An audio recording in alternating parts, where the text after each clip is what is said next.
Andhra Pradesh Telugu Desam party అధినేత ముఖ్యమంత్రి చంద్రబాబు నాయుడు గారు ఎన్డీఏ నేషనల్ డెమోక్రటిక్ అలియన్స్ అంటే దేశ ప్రధాని నరేంద్ర మోదీ అధ్యక్షతన ఉన్న బీజేపీ సర్కార్ ఆదేశాల మేరకు తమిళనాడుకు వెళ్లి ప్రచారం చేసిన విషయం మనకు తెలిసిందే కదా. 2026 అసెంబ్లీ ఎన్నికల్లో భాగంగా తమిళనాడుకు చంద్రబాబు నాయుడు సాక్షాత్తు అక్కడికి వెళ్ళి ఏకంగా ఏప్రిల్ 21 తారీఖు 20 తారీఖు ఈ 2 రోజులు ఎన్డీఏ అభ్యర్థుల తరపున 2 రోజుల పాటు అక్కడ ప్రచారాలు నిర్వహించారు చంద్రబాబు నాయుడు గారు. ఇక చంద్రబాబు అక్కడ 5 ప్రాంతాల్లో ప్రచారం చేశారు: కోయంబత్తూర్, హుజూర్, తాలి, అవడి, మదురై. అయితే ఇక్కడ ఈ 5 ప్రాంతాల్లో చంద్రబాబు ప్రచారం చేసిన దాంట్లో నిజంగా చంద్రబాబు ప్రచారం ఏమైనా పనిచేసిందా? తమిళనాడులో మొత్తం 234 స్థానాల్లో జరిగిన ఎన్నికల్లో ఏకంగా అన్నాడీఎంకే అలాగే ఎన్డీఏ కూటమి సుమారు 53 స్థానాల్లో మాత్రమే విజయం సాధించింది. చంద్రబాబు నాయుడు ప్రచారం చేసిన తెలుగు ప్రాబల్యం ఉన్న ప్రాంతాల్లో కూడా కూటమి ఆశించిన స్థాయిలో మెజారిటీ సాధించలేకపోయింది అనేది ఇప్పుడు వాదన వినబడుతుంది. ఇక నటుడుగా ఉన్న విజయ్ తలపతి ఏకంగా 107 స్థానాలతో అతిపెద్ద పార్టీగా అవతరించిన విషయం మనకు తెలిసిందే.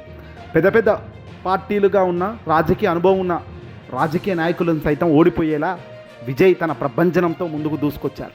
మరి ఇదే తరహాలో చంద్రబాబు నాయుడు గారు తమిళనాడు ఎన్నికల్లో ప్రచారం చేసిన 5 ప్రధాన నియోజకవర్గాల్లో ఫలితాలు ఒకసారి చూస్తే నిజంగా ఆశ్చర్యం కలుగుతుంది. ఇక్కడ గెలిచిన అభ్యర్థి సిపిఐకి సంబంధించిన వ్యక్తి రామచంద్రన్ 5200 మెజార్టీతో గెలిచారు. అవడిలో రమేష్ కుమార్ టీవీకే విజయ్ పార్టీకి సంబంధించిన అభ్యర్థి గెలిచారు. కోయంబత్తూర్ సౌత్లో కూడా సెందిల్ బాలాజీ డిఎంకే నుంచి గెలిచారు. మదురై వెస్ట్ నుంచి కూడా తంగపాడి టీవీకే పార్టీ గెలిచింది. ఇక చివరిగా హుజూర్ బాలకృష్ణారెడ్డి ఎన్డీఏ అంటే చంద్రబాబు నాయుడు గారు ప్రచారం చేసిన 5 ప్రాంతాల్లో కేవలం ఒక ప్రాంతంలో మాత్రం బాలకృష్ణారెడ్డి అనే వ్యక్తి గెలుపొందారు. చంద్రబాబు నాయుడు గారు ప్రచారం చేసిన ప్రాంతాల్లో హుజూర్లో మాత్రమే కూటమి అభ్యర్థి బాలకృష్ణారెడ్డి విజయం సాధించినట్టుగా తెలుస్తుంది. చంద్రబాబు అడుగు పెట్టడం ఉన్న ఓటర్లు సైతం టీవీకే పార్టీకి ఓట్లేసినట్టుగా ఇప్పుడు అక్కడ ప్రజలు మాట్లాడుకుంటున్నారు. తెలుగు ఓటర్ల ప్రభావం ఎక్కువగా ఉంటుందని చంద్రబాబు నాయుడుని చూస్తే ఆ తెలుగు ప్రజలందరూ కూడా ముఖం చూడకుండా మనకు ఓట్లు గుద్దుతారు. అక్కడ ఆంధ్రాలో చంద్రబాబును చూసి అపర కీర్తి ప్రతిష్టతలతో ఓట్లు గుద్దారు, ఇక్కడ కూడా గుద్దుతారు అనుకున్నారు. కానీ రివర్స్ అయిపోయింది. అక్కడ చంద్రబాబు రాకుండా ఉంటే బహుశా ఇంకా ఐదు ప్రాంతాల్లో కనీసం 2 ప్రాంతాల్లో 3 ప్రాంతాల్లో గెలిచే పరిస్థితి ఉండేది.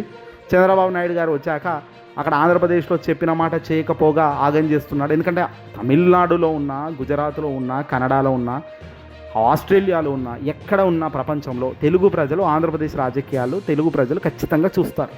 ఖచ్చితంగా వాళ్ళ కంటి మీదకి వీడియోలు కానీ విజువల్స్ కానీ ఆ సమాచారం పోతూనే ఉంటుంది. అలా పోకుండా ఉండే పరిస్థితి ఉండదు.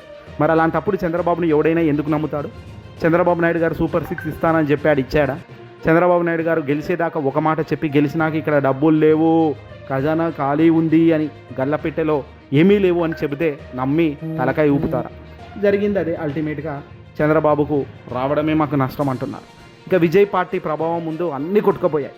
అవడి మరియు మదురై వెస్ట్ వంటి కీలక ప్రాంతాల్లో నటుడు విజయ్ స్థాపించిన టీవీకే పార్టీ అభ్యర్థులు భారీ స్థాయిలో మెజార్టీతో గెలుపొందడం, ముఖ్యంగా అవడిలో రమేష్ కుమార్ సుమారు 1.8 లక్షల ఓట్లతో ఘన విజయం సాధించడం కూడా ఆశ్చర్యంగా అవాకవుతుంది. తాజా తమిళనాడు దెబ్బతో ఒక్కసారిగా రాజకీయ ముఖ చిత్రమే మారిపోయింది.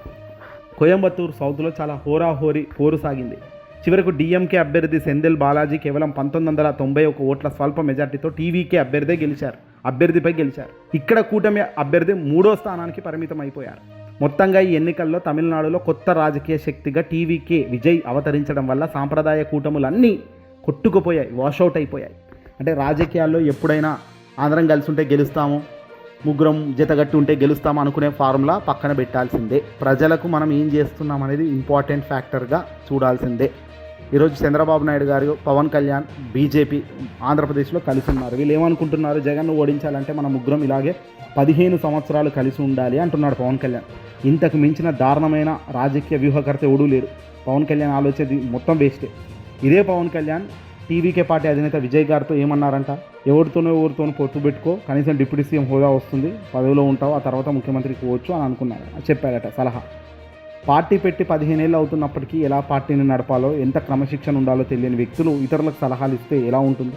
అందుకే ఈరోజు పవన్ కళ్యాణ్పై విపరీతమైన ట్రోలింగ్ కూడా మనం సోషల్ మీడియాలో చూస్తున్నాం. నువ్వు అసలు 15 ఏళ్ళు పార్టీ పెట్టి నువ్వేం చేస్తావు? 1.5 సంవత్సరం క్రితం పార్టీ పెట్టి ఈరోజు ఆయన అధిష్టానం దేశం మొత్తం చూసే గెలిచాడు. అది ఒక దమ్మున్నవాడి లీడర్షిప్ క్వాలిటీస్ అంటే ఇలా ఉండాలి లీడర్ అంటే అంటున్నారు. సరే, ఎవరి అదృష్టం వారిది. పవన్ గారిని కూడా ఇప్పుడు అనాల్సిన అంత అవసరం కూడా లేదు. పవన్ కళ్యాణ్ తన సామర్థ్యం అంత గొప్పగా లేదు కాబట్టి తను అనుకున్న దాన్నే కరెక్ట్ అనుకోవచ్చు, లేదంటే కూటముల్లో భాగంగా గెలుపొందవచ్చు, అది వేరే విషయం. ఏదేమైనప్పటికీ కూడా ఒకరి గెలుపు మరొకరి అపవిజయానికి కారణంగా చూసే ప్రయత్నం కూడా చేయమాకండి. ఈ వీడియోని అసలు లైక్ కొట్టి షేర్ చేయండి. చంద్రబాబు అడుగుపెట్టిన ప్రతి చోట ఫెయిలే కాబట్టి ఇక్కడ కూడా అదే జరిగింది. ఎక్కువ సంఖ్యలో గెలిచే ప్రభావం ఉన్న ప్రాంతాల్లో కూడా చంద్రబాబు ప్రచారం వల్లే మరింత తగ్గింది ప్రభావం అని ఇప్పుడు అందరూ కూడా గుసగుసలాడుతున్నారు.